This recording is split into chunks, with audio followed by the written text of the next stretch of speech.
Bonjour à tous. Alors, première vidéo officielle de cette chaîne et on va commencer par parler de voyance. Alors, la voyance, qu'est-ce que c'est? À qui ça s'adresse? Comment ça marche? Et est-ce que ça marche? Je vais répondre à toutes vos questions. Alors, à qui ça s'adresse? Personnellement, je reçois à mon cabinet que des personnes majeures. Ça n'empêche que je peux aider des enfants, quel que soit l'âge, mais via les parents, via leurs questionnements par rapport à ce que eux peuvent apporter à l'enfant pour l'aider à progresser dans son parcours. Comment ça marche? Donc en fait, on va déjà distinguer la voyance de la cartomancie. La cartomancie, pour vous expliquer très brièvement, c'est une lecture pure et simple des cartes. La voyance, c'est une lecture des cartes également. On peut faire sans, les cartes restent en support. Et on a des messages, des flashs, des ressentis qui nous permettent d'avoir des messages beaucoup plus profonds, parfois d'autres messages que les cartes en elles-mêmes ne suffiraient pas à dire. Donc voilà la petite subtilité entre cartomancie et voyance, c'est cette histoire de flash et de ressenti. Il y a aussi une différence avec les médiums. Je ferai une vidéo sur les médiums bien spécifique à part. Mais très brièvement, en fait, les médiums, un médium c'est un canal. Il va recevoir des messages de l'au-delà, d'autres plans, à l'instant T, donc de défunts, de guides, qui permettent de répondre, alors effectivement, à des questions à l'instant T. La voyance va avoir cette particularité de voir également les autres opportunités qui peuvent se présenter. Comment ça marche? Alors, pour ma part, je préfère appeler ça des guidances ou alors de la voyance consciente, responsable. J'aime bien ce terme de responsabilité. C'est vraiment ce que j'explique en début de consultation.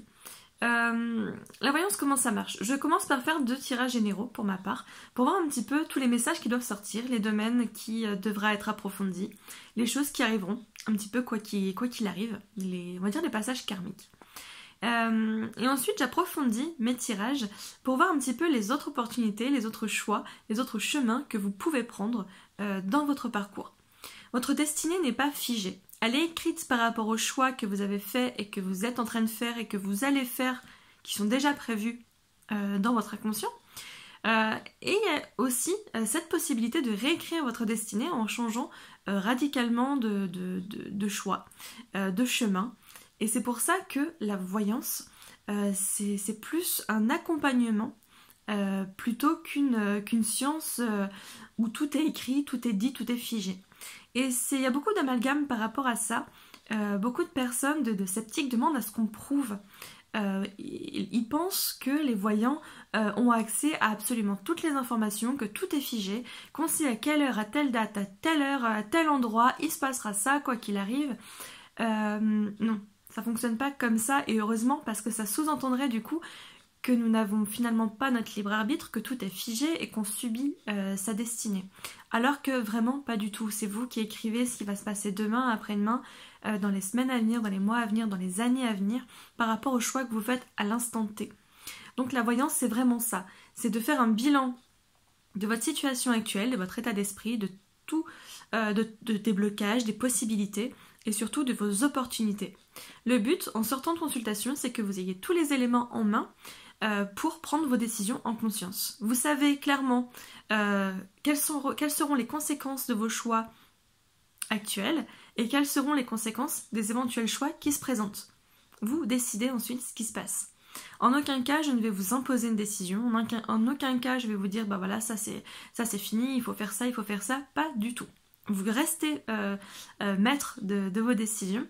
Je vous donne simplement les éléments.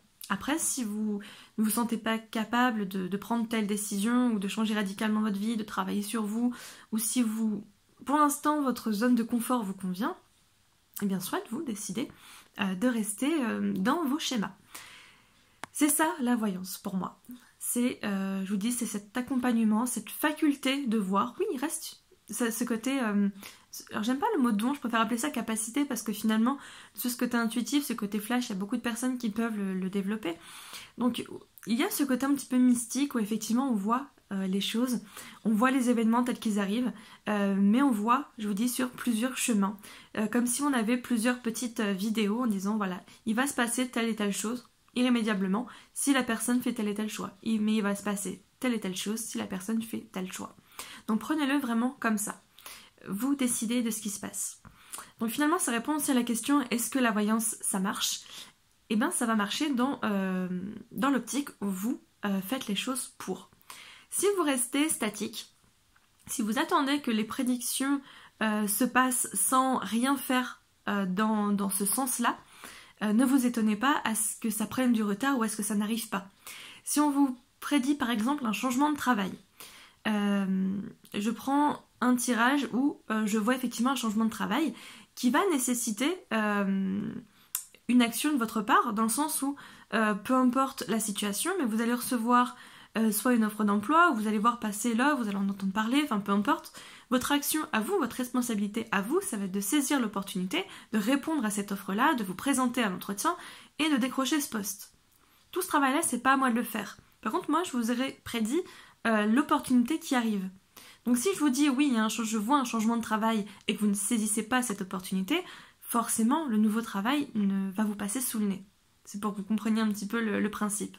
Donc les prédictions, ok, mais restez dans votre dynamique. Ou alors on vous dit non, écoutez, les choix que là vous avez prévu de faire sont très bien, ça vous mène à tel endroit. Là, effectivement, continuez d'agir comme vous l'auriez fait sans cette consultation. Mais toujours en étant dans l'action, en imaginant votre objectif, vos intentions, et en vous donnant l'impulsion pour aller dans ce sens-là.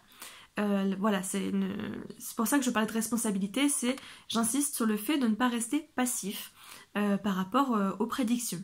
La voyance, ce n'est pas de la passivité. Et c'est ce que j'ai pu remarquer pour avoir moi-même consulté, alors très très rarement, des voyants il y a très très longtemps. Enfin, pas si longtemps que ça, je suis pas si vieille que ça, mais ça remonte quand même à peut-être 10 ans. Où j'avais cette impression d'être passive. Je restais finalement devant le voyant et je l'écoutais pendant 1 heure me dire le déroulé de ma vie. Donc oui, je savais qu'il était dans le vrai parce qu'il me disait des éléments de mon passé ou de ma situation actuelle qui bien sûr faisaient écho à ce que je vivais, à ce que je ressentais. Mais j'avais cette impression de passivité et c'est vraiment ce que je veux éviter dans mes consultations. Une personne qui va rester statique face à moi, qui ne va pas parler du tout, qui va être dans la recherche de preuves, ça va me bloquer aussi. Parce que finalement, c'est mon mental qui va prendre le dessus en disant mais cette personne n'a pas confiance, cette personne finalement est venue mais n'est pas prête à faire telle ou telle action. Ça reste un échange. Donc oui, l'échange est moindre comparé à une thérapie, forcément, où le temps de discussion est très très important. Là, vous êtes dans l'attente de mes prédictions, entre guillemets, même si j'aime pas trop le terme. Vous êtes dans cette attente, je comprends. Vous n'êtes pas là pour me dévoiler votre vie non plus. C'est aussi à moi, avec le moins d'éléments possible, de rentrer dans votre univers, dans votre monde et de comprendre un petit peu ce qui se passe. Moins j'ai d'éléments, mieux c'est. Et ensuite, de permettre de vous aider et d'échanger. L'échange, c'est important. Pour moi, ça reste humain aussi. Mais c'est important dans le sens où ça vous engage dans vos responsabilités, dans vos actions. Et c'est pour ça que voilà, je sollicite un petit peu cet échange qui en plus vous permet vous aussi de vous détendre. Je vois beaucoup de personnes aussi stressées lors des consultations. Donc le but c'est de mettre à l'aise, de détendre, de faire comprendre que je vous vois la situation, de voir un petit peu ce que la personne est prête à faire ou pas et de l'orienter au mieux sur son nouveau chemin. Cette question de preuve, pour terminer sur ce sujet, beaucoup de sceptiques, donc comme je disais, à juste titre, bien sûr, demandent des preuves et aimeraient des preuves scientifiques. Alors, je ne sais pas si un jour on sera capable de donner des preuves scientifiques de capacités que nous-mêmes, nous n'arrivons pas à classifier. Quand j'ai commencé à avoir des flashs, des ressentis, j'ai pas forcément compris ce qui se passait. Moi, j'avais même l'impression que c'était normal et que tout le monde vivait ça. Et il a fallu, je crois que c'était quand j'avais une 20aine d'années, alors pour vous dire, en échangeant avec d'autres personnes sur les rêves qu'on faisait, les intuitions, les choses comme ça, je me suis rendu compte que non, c'était pas normal, entre guillemets, d'avoir tout ça, et que c'était vraiment une capacité qui se développait. Là, je me suis dit, d'accord, il y a peut-être quelque chose à en faire. Et par rapport à ma mission de vie, effectivement, je devais l'intégrer dans un projet professionnel. Mais je n'ai pas forcément de mots. Pourquoi, comment, d'où ça vient, d'où j'ai ces flashs, d'où j'ai ces prémonitions. Parfois je rêve des consultations que j'aurai le lendemain, de ce que je vais dire, de ce que la personne va me dire, des tirages que je vais faire, des cartes qui vont sortir. Et pas seulement en rêve, hein, ça peut être un flash comme ça en étant éveillé. Je vois un mini-film en fait qui se déroule, ou une conversation que j'entends. Et voilà, pourquoi je sais ce qui va se passer demain, pourquoi je vois dans les cartes vos blocages, pourquoi je vois votre mal-être, pourquoi je vois les intentions des autres personnes à votre sujet, pourquoi je vois les opportunités, je ne sais pas d'où ça vient. Je prends les informations, je les transmets et je sais que ça fonctionne comme ça. En fait, quand on est vraiment dans la spiritualité et dans ce milieu, dans ce métier, on prend les informations et on se dit ok, je sais, je transmets. On n'est pas dans le comprendre, donc dans le mental. On est vraiment dans l'intuitif. Vraiment, imaginez une petite réglette avec le mental d'un côté et l'intuitif de l'autre. On fait taire un petit peu le mental et on est clairement dans ce qu'on va ressentir, dans ce qu'on va canaliser. J'ai telle info, je la transmets. Je sais que ça va faire écho à la personne. On me dit aussi comment le dire, avec quel mot, avec quelle intention, parce qu'il y a des personnes qui ont besoin qu'on leur dise tout doucement, des personnes qui ont besoin d'un coup de pied aux fesses, et je suis là aussi pour ça. Certains cas qui nécessitent qu'on détruise tout pour tout recommencer, d'autres où on va juste modifier les programmations. Chaque cas est différent, et ça c'est des infos aussi qu'on a, que j'ai. Alors, mettre des mots dessus, j'en suis incapable, et j'en ai même pas envie. Parce que finalement, c'est le mental qui prendrait le dessus, je vais commencer à tout analyser ce qui se passe, et c'est là qu'on ne canalise plus et qu'on est incapable d'aider. Donc, prouver, moi je ne suis pas du tout dans cet objectif-là. Si d'autres le sont, c'est leur chemin de vie, soit. Hein. Personnellement, non, et quand on vient vers moi, ça m'est déjà arrivé une fois en consultation, la personne s'assoit très très fermée. Donc déjà, m'empêche finalement de passer les portes de son conscient et d'aller voir un petit peu ce qui s'y déroule. Et elle me dit, dites-moi ce que vous savez, dites-moi ce que je sais déjà. Et prouvez-moi que la voyance, ça marche. Ça m'a bloquée. Pas parce que j'avais pas confiance en moi ou que je savais que je ne voyais rien. C'est juste que cette personne était juste dans la preuve, elle était très très fermée, très froide. Et pour moi, ça reste un échange. Alors oui, c'est vous qui venez me voir. Vous êtes entre guillemets le client et je vous apporte un service, mais pour moi c'est plus que ça. Pour moi c'est deux personnes égales qui se rencontrent, il y a un échange. Vous devez être à l'aise avec moi et je dois être aussi à l'aise avec vous. La confiance pour moi elle doit être mutuelle. Je suis là pour vous apporter toute la confiance que je peux vous apporter, toute la bienveillance que je peux vous apporter, toute la douceur, tout ce côté un petit peu dragon aussi, où j'ai pas peur d'aller creuser pour vous aider, toute mon honnêteté, pardon, et j'attends aussi finalement ce retour-là de la part des personnes qui viennent consulter, ces personnes qui viennent en disant ok, je veux être aidée, je sens que cette personne elle peut m'aider, et je le prends vraiment comme ça, comme un accompagnement. Qu'on soit un petit peu sceptique sur la réserve au début, je le comprends totalement et je l'ai été aussi, évidemment. Hein. Donc ça, je ne le remets absolument pas en cause. Mais c'est vrai que le fait de prouver, de se sentir observé, jugé, c'est difficile. C'est difficile à vivre dans ce cadre-là. On a l'impression d'être épié, que chaque mot, chaque geste, chaque prédiction va être décortiqué. J'ai lu un article il n'y a pas longtemps où justement une journaliste testait une voyante sur Quimper.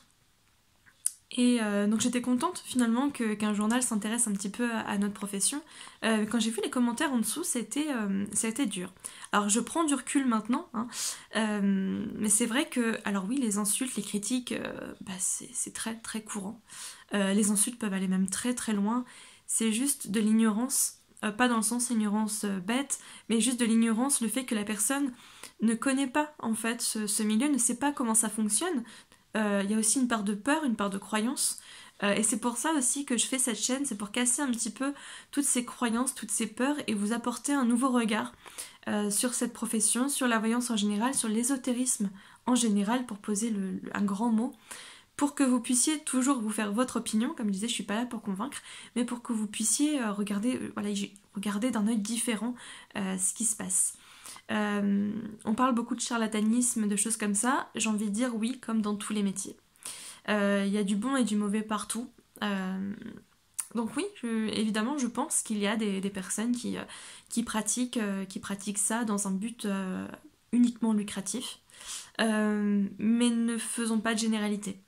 Je vous dis, c'est comme dans tous les métiers, il y a du bon, il y a du mauvais à prendre. Le conseil que je donne, c'est de vous sentir bien avec la personne que vous allez consulter, de sentir un petit feeling, de sentir que, ok, cette personne, elle m'inspire confiance, j'ai envie d'aller vers elle et de voir ce qui se passe. Ça ne vous engage à rien, à part à 1 heure et demie de votre temps finalement, sur l'instant présent, mais c'est vraiment de laisser votre intuition faire le chemin et de se dire, ok, j'ai confiance et j'ai envie d'aller vers cette personne. Les échanges, je vous dis, c'est réciproque. Vous venez pour me consulter, mais j'apprends beaucoup aussi de mes consultations. Je reste humaine et généralement j'ai des thématiques dans les semaines. Ça va être des thématiques confiance, ça va être des thématiques beaucoup plus graves. En thérapie, ça va être... Mais il y a toujours des thérapies qui du coup me font écho et me font travailler aussi mes propres blessures. Je suis comme vous, je suis humaine et au quotidien je me bats aussi contre mes peurs, je me bats contre mes angoisses, je travaille sur moi, sur mes blessures au fur et à mesure. Et c'est ce qui me permet aussi de vous apporter mon expérience et de vous aider vous au quotidien. Mais c'est pour ça que je parle d'échange, parce que vous aussi vous m'apportez. Vous m'apportez aussi une présence, vous m'apportez aussi votre sourire, vous m'apportez votre gentillesse et pour moi c'est c'est ces moments-là qui me font dire ok, je fais ce métier pour ça. Pas pour l'argent, pas pour oui, je suis le maître du monde, j'ai des prédictions. Non, c'est pour vous rencontrer à distance ou au cabinet, ou même lors de conférences, de salons, d'ateliers, de séminaires, c'est de vous rencontrer, d'échanger. Cet échange de mots, cet échange de vibrations, de spiritualité, d'ouverture, et c'est ça qui fait avancer le monde, j'ai envie de dire. Voilà pour ce petit retour d'expérience. Donc on a vu à qui s'adressait la voyance, on a vu un petit peu comment ça marchait. Est-ce que ça marche? Donc comme je disais, ça marche si vous êtes dans l'action, si vous êtes ouvert aux propositions et si vous décidez de ce qui va se passer. Oui, un dernier sujet, j'ai beaucoup de personnes qui ont peur de franchir le pas. Où j'ai des personnes toutes tremblantes dans mon cabinet, de peur qu'on leur annonce de mauvaises nouvelles, ce que je peux comprendre, mais surtout de peur qu'on leur dise finalement que leur vie est figée, qu'elle va mal, qu'elle tourne mal et que c'est comme ça. C'est pour ça que je parlais de responsabilité tout à l'heure, c'est très important de garder ça en tête. Même si vous êtes dans une période très difficile, même si je vous annonce que les mois à venir vont rester très difficiles et qu'il n'y a pas d'autre issue là tout de suite. C'est pas pour ça que dans les mois qui suivent, votre vie ne va pas changer. Si je vous dis que votre situation là tout de suite est figée et qu'effectivement les prochains mois vont être similaires à ceux actuels, on montre quand même une ouverture, on montre quand même ce qui va se passer derrière pour vous encourager. Je ne vous dis pas ça pour vous faire plaisir, mais c'est important de savoir que c'est vous qui écrivez votre histoire et qu'il n'y a finalement pas de positif ni de négatif. Alors oui, en négatif, il y aura les décès qui de toute façon arriveront. Ça, effectivement, on n'a pas la main dessus. On a quelques soucis de santé aussi qui peuvent apparaître et qui, entre guillemets, de toute façon arriveront parce qu'il est trop tard là à l'instant T pour changer les choses. Mais par contre, on a une mainmise sur l'évolution de cette maladie, de cette douleur pour une amélioration. Mais n'ayez pas peur de ce côté positif-négatif. Rien n'est figé et de toute façon, voilà, je suis là pour apporter de l'espoir, mais pas pour vous faire plaisir. Je suis pas dans la complaisance, c'est ce que j'aime dire aussi. Tout ce que je dis, c'est honnête. Si je vous dis que ça va bien aller, c'est réellement que je vois que ça va bien aller. Je vous dis pas ça pour vous rassurer. Si je vois que ça se passe mal, je vous le dis. Je vous dis oui, ça se passe mal. Et vous en avez encore pour des semaines, voire des mois, selon les tirages. Et je peux aussi vous dire, ça va continuer à mal se passer si vous restez dans ce schéma toxique, etc. Enfin, selon la thématique. Mais je resterai franche, je resterai honnête. Et je vous dirai absolument ce qui se passe, que je vois, sans retenue d'informations. Je vous dirai absolument tous les messages que j'ai en ma possession. Sauf si en début de consultation, vous ne voulez pas entendre parler de décès ou de maladie, ce que je respecterai.